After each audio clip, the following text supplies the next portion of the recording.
कुछ लड़कों को लड़कियों को फंसाना कितना आसान होता है। जैसे एक बिन माँ की गांव में रहने वाली भोली सी लड़की भारती। भारती के माँ के जाने के बाद वो बिल्कुल अकेली हो गई। उसके पास कोई बात करने को भी नहीं था। इसी बीच एक दिन फेसबुक पर उसे एक कार्तिक नाम के लड़के का मैसेज आता है। भारती भी उसे अनजाने में रिप्लाई कर देती है और इसके बाद से भारती कार्तिक से बात करने की ऐसी लत लगती है कि वह कुछ भी कर रही हो लेकिन उसका फ़ोन हमेशा उसके हाथ में ही रहता था। भारती ने कार्तिक को खुद के बारे में सब कुछ बता दिया था। फेसबुक तक तो सब कुछ ठीक सही था, लेकिन एक दिन भारती को अनजान नंबर से कॉल आती है, जिसे जब उसने उठाया तो कोई लड़का था। थोड़ी देर बात करने के बाद उसे पता चला कि सामने वाला लड़का कार्तिक ही है, लेकिन भारती के फ़ोन की लो बैटरी होने की वजह से वह उससे ज़्यादा देर तक बात नहीं कर पाती। जिसके बाद उसने जब घर जाकर देखा तो वह पर एक गिफ्ट रखा हुआ था। भारती ने उसे जब खोला तो उसके अंदर एक ब्रांड न्यू मोबाइल निकलता है, जिसे देखकर भारती खुश हो जाती है, लेकिन वह इस बात से अनजान थी कि आखिर इसे भेजा किसने है।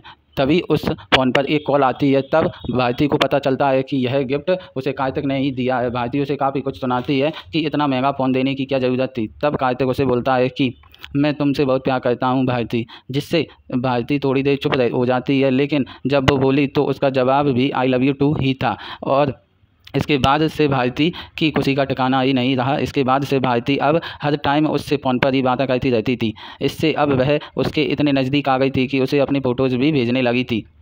फिर उसने एक दिन भारती को कार्तिक की कॉल आती है। उसने उठाया तो आगे सामने कार्तिक रो रहा था। भारती उससे पूछती है कि क्या हुआ, मुझे बताओ, जिससे कार्तिक उसे बताता है मेरे घर वाले मेरी शादी करवा रहे हैं, लेकिन मैं सिर्फ तुमसे शादी करना चाहता हूँ।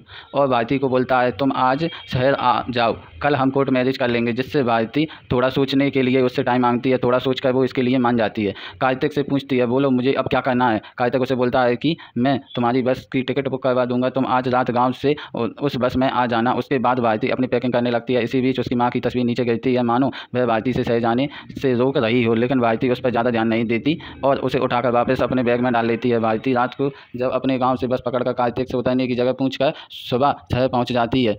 जहां जब वह पहुंची तो काफ़ी खुश होती है, लेकिन जब उसने कार्तिक को कॉल की तो उसका फ़ोन स्विच ऑफ आता है, जिससे भारती का मन बैठ जाता है। फिर उसकी दूसरी बार कॉल की तो बेल चली जाती है और भारती खुश हो जाती है। कार्तिक तो फ़ोन ही नहीं उठाता, जिससे भारती का सर चकराने लगा था। दरअसल भारती शहर में एक ऐसे लड़के के लिए आ गई है जिसे उसने असलियत में अभी तक देखा भी नहीं है। अब वह एक बात से अनजान शहर में पूरी तरह से फंस चुकी है।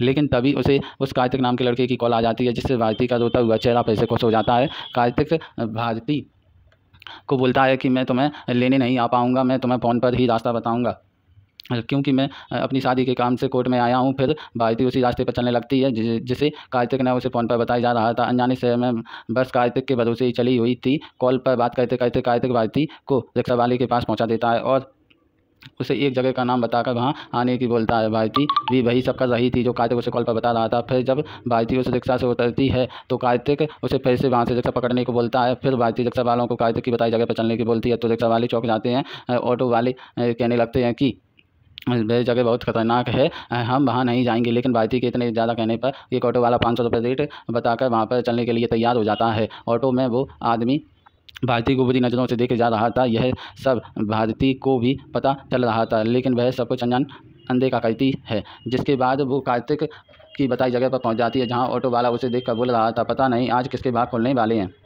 यह जगह पूरी तरह सुनसान थी, वहाँ दूर दूर तक घर तो क्या कोई इंसान भी नहीं था। भारती फिर कार्तिक को कॉल करती है। कार्तिक उसे थोड़ा और आगे आने की बोलता है। वह बात करते करते एक बंगले के सामने पहुँच जाती है। तब भारती को थोड़ा रिलैक्स फील होता है। वह बंगले के अंदर जाती है और देखती है कि कार्तिक खड़ा है और उसका फूलों से स्वागत करता है। कार्तिक उसे एक साड़ी पहनने के लिए देता है। भारती बहुत खुश थी।